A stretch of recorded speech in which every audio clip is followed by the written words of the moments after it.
सबसे पहले मैं जितने भी पूंछ की हम स्पोर्ट्स की फ्रेटर्निटी है, आप तमाम मीडिया हजरात का शुक्रगुजार हैं हम कि आप यहाँ पे आए, हमारी जो प्रेस कॉन्फ्रेंस है उसको आप कवर करने के लिए आए, तो मैं आपका शुक्रगुजार हूँ। और जो हमारी आज प्रेस कॉन्फ्रेंस करने का जो मकसद है, हम अपनी स्पोर्ट्स फ्रेटर्निटी की तरफ से, चाहे वो टेबल टेनिस हो, टाइक्वांडो है, हैंडबॉल है, क्रिकेट है, हॉकी,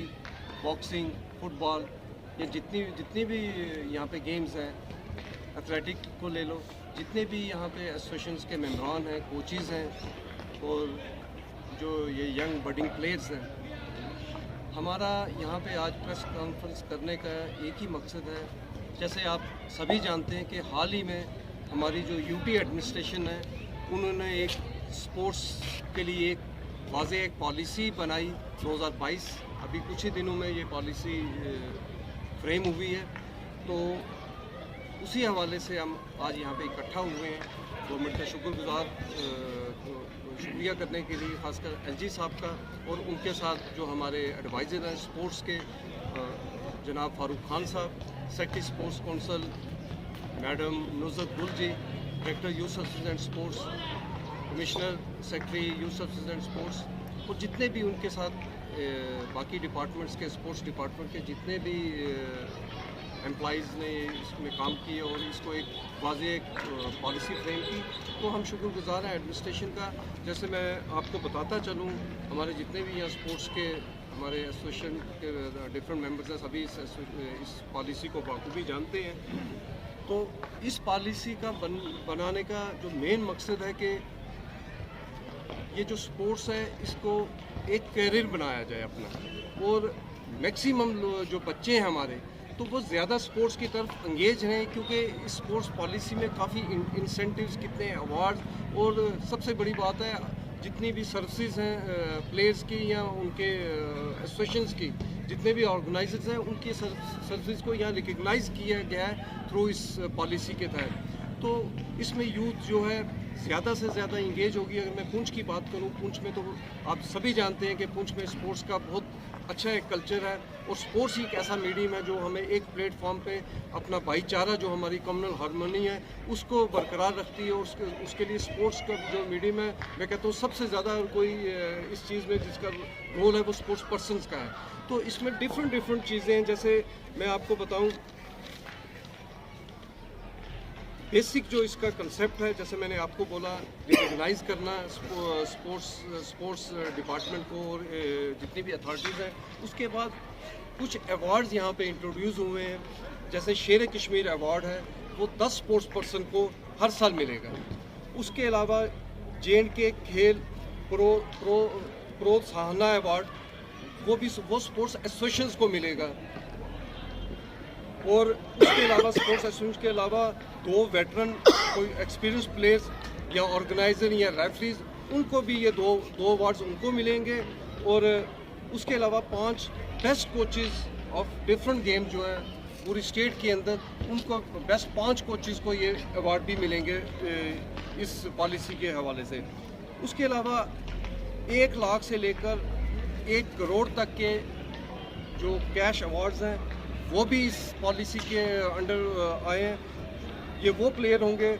जो विनर होंगे ओलंपिक में, एशियन गेम्स में, कॉमनवेल्थ गेम्स में, एशियन चैम्पियनशिप में, चाहे वो सीनियर हो या junior, world championship, youth Olympic games.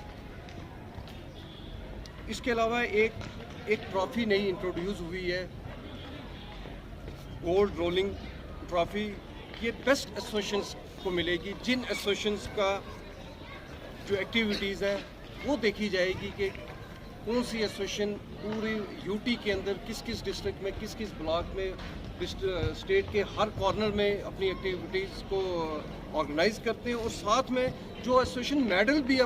Medals भी लेके नेशनल लेवल पे, जो एसोसिएशन ज़्यादा से ज़्यादा मेडल लाएंगे और ज़्यादा उनकी activities through out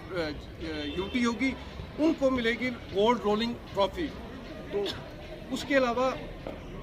30 jobs for outstanding players, हर साल 30 अच्छे प्लेयर्स को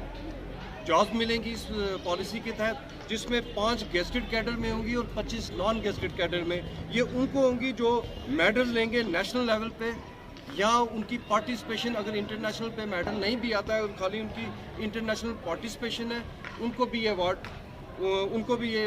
जॉब मिलेगी और नेशनल लेवल पे उनको they should be medal winner. और ये जो टूर्नामेंट है, ये हमारी जो फेडरेशंस हैं, ये जितनी डिफरेंट एसोसिएशंस हैं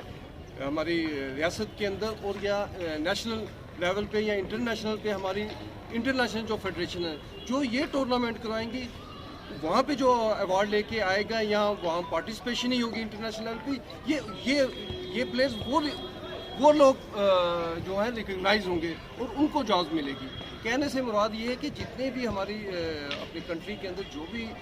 टूर्नामेंट्स होंगी, जब तक कि उनको अथराइज जो बॉडीज़ हैं, स्पोर्ट्स की बॉडीज़, वो जो टूर्नामेंट कंडक्ट करेंगी, वही बच्चे, वही प्लेयर उनको रिकग्नाइज करेगी, हमारी एसोसिएशन, हमारी स्टेट बॉडी करेगी, हमारी स्टेट गवर्नमेंट करेगी, उन्हीं को अवार्ड भी मिलेंगे, उन्हीं को जॉब भी मिलेंगे। इसके अलावा हाँ, एक बड़ी बात है, एज रिलैक्सेशन भी है, और कोई एक एज रिलैक्सेशन, और उसके अलावा कोई प्लेयर हमारा किसी भी गेम का वो इंजर्ड हो जाता है, उसको इंजरी आ जाती है, वो कंटिन्यू अपनी गेम को आगे नहीं बढ़ा सकता, तो उनके लिए कि उनको लगाया जाएगा ट्रेनिंग के लिए, जो यंग प्लेयर्स होंगे अलग अलग गेम्स से, तो उनको ट्रेनिंग के लिए इम्पॉर्ट किया जाएगा, यंग प्लेयर्स को ट्रेन करने के लिए, क्योंकि वो इंजर्ड सीनियर प्लेयर होंगे, वो खेल नहीं पाएंगे, बट उनको इंगेज किया जाएगा। उसके अलावा जो इन सर्विस कोई किसी भी डिपार्टमेंट में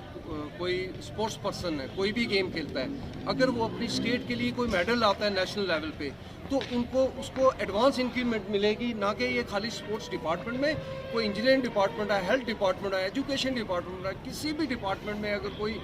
स्पोर्ट्स पर्सन है, वो किसी भी गेम को रिप्रेजेंट करता है और अपनी स्टेट के लिए एक मेडल लाता है, उसको अपना डिपार्टमेंट एडवांस इंक्रीमेंट, जैसे आपको पता है हर मुलाजिम को हर साल इंक्रीमेंट मिलती है जुलाई के महीने में, लेकिन जो अपनी स्टेट के लिए मेडल लाएगा उसको एक एडवांस इंक्रीमेंट मिलेगी। ये बहुत बड़ी बात है स्पोर्ट्स पर्सन के लिए। तो उसके अलावा एक और बात है, आउट ऑफ टर्न प्रमोशन भी मिलेगी आउटस्टैंडिंग स्पोर्ट्स पर्सन को। एक तो इंक्रीमेंट एडवांस मिलेगी, आउट ऑफ टर्न अगर सिनेटी में उसका स्पोर्ट्स पार्टिसिपेट किया उसने इंटरनेशनल लेवल पे, उसको प्रमोशन भी अपने डिपार्टमेंट में आउट ऑफ टर्न प्रमोशन मिलेगी। वो अपने सीनियर्स को भी सुपरसीड करेगा ऑन द बेसिस ऑफ उसकी स्पोर्ट्स की जो एबिलिटी है, जो स्पोर्ट्स के उसकी जो पार्टिसिपेशन इंटरनेशनल लेवल पे होगी या मेडलिस्ट होगा नेशनल लेवल पे। उसके अलावा कैश अवार्ड जो मैंने पहले आपको बोला, जो ओलंपिक वगैरह के अलावा, उसके अलावा हमारे जो स्पोर्ट्स की एसोसिएशंस हैं या फेडरेशंस हैं, उनको भी अवार्ड मिलेगा, जिनकी position first, second and third position होगी नेशनल कंपटीशन में, जो कंडक्ट की होगी ऑथराइज स्पोर्ट्स बॉडीज़ ने। ये बड़ा इंपॉर्टेंट पॉइंट है, मैं आपकी मीडिया हज़रात को ये बताना चाहता हूँ, जितने भी हमारे ये बच्चे हैं खासकर उनको बताना चाहता हूँ, बाकी जितने भी ये ऑर्गेनाइजर हैं ये सब इस चीज़ से बाखूबी जानते हैं, खासकर जो नए यंग बच्चे हैं डिफरेंट गेम्स से, कि ये जो भी ये पॉलिसी बनी है, जो भी आप टूर्नामेंट खेलने जाओगे, बट वो एक ऑथराइज जो गवर्नमेंट की बॉडीज़ हैं, फेडरेशंस हैं, एसोसिएशंस हैं, जिनको हमारी स्टेट गवर्नमेंट या अपना हमारा यूनियन मिनिस्ट्री ऑफ स्पोर्ट्स ने रिकग्नाइज़ की है, जो वो टूर्नामेंट ऑर्गेनाइज करेंगे, वही टूर्नामेंट, वही बच्चे वो कहीं पे वो रिकग्नाइज किए जाएंगे। तो जैसे मैं बता रहा था, first, second and third position अगर नेशनल लेवल पे आती है, तो उन एसोसिएशंस को भी, प्लेयर्स को तो मिलेगा, उन एसोसिएशंस को भी कैश अवार्ड मिलेंगे और हर साल मिलते रहेंगे। उसके अलावा हमारी स्कूल गेम्स हैं, जैसे कोई भी बच्चा अगर उसने नेशनल लेवल पे वो स्कूल नेशनल में वो विनर है, या फिर हाँ, और लेकिन स्कूल नेशनल भी वो हमारे जो स्कूल फेडरेशन ऑफ इंडिया है, उन्होंने जो टूर्नामेंट किया होगा, उनको वो स्कॉलरशिप वो हर साल मिलता रहेगा। तो जितनी भी आपको मैंने ये ये मतलब मेन बातें बताई। अगर आप इसको गूगल पे जाओगे या आप इसका SRO पढ़ोगे तो आपको बड़ी मज़ीद इसमें और जानकारी मिलेगी और इन्फॉर्मेशन मिलेगी जो हमारी ये स्पोर्ट्स की पॉलिसी हमारी यूटी एडमिनिस्ट्रेशन ने बनाई है। तो इसीलिए हमारे यहाँ पे इकट्ठे होने का यही मकसद था। जितने भी हमारे यंग प्लेयर्स हैं डिफरेंट गेम्स के, हम ऑर्गेनाइजर्स लोग यहाँ पे, एसोसिएशन के लोग यहाँ पे हैं और यहाँ पे सीनियर वेटरन प्लेयर्स भी हैं डिफरेंट गेम्स के। तो हमारा मकसद आज यहाँ बैठने का यही था कि हम आपके माध्यम से यूटी एडमिनिस्ट्रेशन का, खासकर LG साहब का और एडवाइज़र साहब का और मैडम नुज़रत गुल जी का हम शुक्रिया अदा करना चाहते हैं, जिन्होंने एक बड़ी अच्छी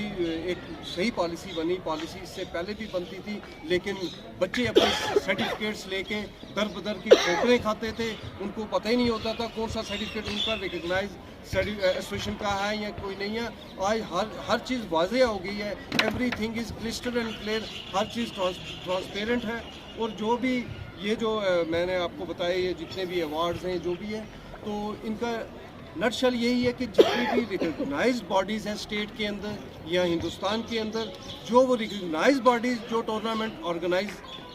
करेंगी, वही जो बच्चा वहाँ पे खेल के आएगा या मेडल लेगा, वही बच्चा आउटस्टैंडिंग प्लेयर उसी को हमारी गवर्नमेंट मानेगी। ना कि अगर कोई ओपन टूर्नामेंट कहीं पे होता है, जैसे हम पुंछ में यहाँ कोई हम ओपन टूर्नामेंट सपोज किसी भी गेम का हम करवा लेते हैं, तो हम सर्टिफिकेट्स भी उन बच्चों को देंगे जो आउटस्टैंडिंग होंगे, चाहे पूरे हिंदुस्तान के बच्चे यहाँ पे आएंगे, लेकिन वो हमारा टूर्नामेंट एक रिकगनाइज टूर्नामेंट नहीं होगा। चाहे हम उनको मेडल भी देंगे लेकिन वो सर्टिफिकेट्स जो हैं ना वो कहीं पे सर्टिफिकेट्स वो गवर्नमेंट हमारे सर्टिफिकेट्स को मानेगी, तो ना ही उन बच्चों को उन सर्टिफिकेट्स का, उन मेडल्स का आने वाले वक्त में कहीं पर बेनिफिट होगा। तो मैं लास्ट में आपका दोबारा मैं शुक्रगुजार हूँ। और जितने भी हम बाकी मेरे साथी यहाँ पे बैठे हैं, एक से बढ़कर एक है, एक हीरा ये स्पोर्ट्स का, चाहे वो राजेंद्र जी हो, ये हरबंस जी हो, मुश्ताक जी हो, हमारे मैनेजर साहब हैं, ये सौरभ जी हैं, शालू जी हैं, इनके भाई साहब अभी रांझी की टीम लेके गए हैं, मतलब जितने भी यहाँ पे मोंटी जी हैं, और हर गेम में यहाँ पे हर इंसान, हर जितनी भी यहाँ पे हमारे कोचेज़ हैं, दिन रात वो मेहनत करते हैं अपने बच्चों को मतलब एक्सेल, ताकि वो नेशनल लेवल तक या स्टेट लेवल तक या उनके इंटरनेशनल तक वो एक्सेल करें। तो मैं इनका भी शुक्रगुजार हूँ कि ये यहाँ पे भी आए। तो आखिर मैं एक मैसेज और देना चाहता हूँ, जैसे बच्चों को दे दिया, बच्चों के जितने भी पेरेंट्स हैं, बच्चों को जितने भी पेरेंट्स हैं, ये मैसेज वहाँ तक भी जाना चाहिए कि जितने भी आपके मतलब जो रिकगनाइज बॉडीज़ हैं, आप अपने बच्चों को वहाँ पे खिलाएं और देखें, कुल वही एक वजह होगी, वही बच्चे आपके रिकगनाइज होंगे जो रिकगनाइज एसोसिएशन के अंडर, रिकगनाइज फेडरेशन के अंडर खेलेंगे। बहुत बहुत शुक्रिया आपका यहाँ आने का।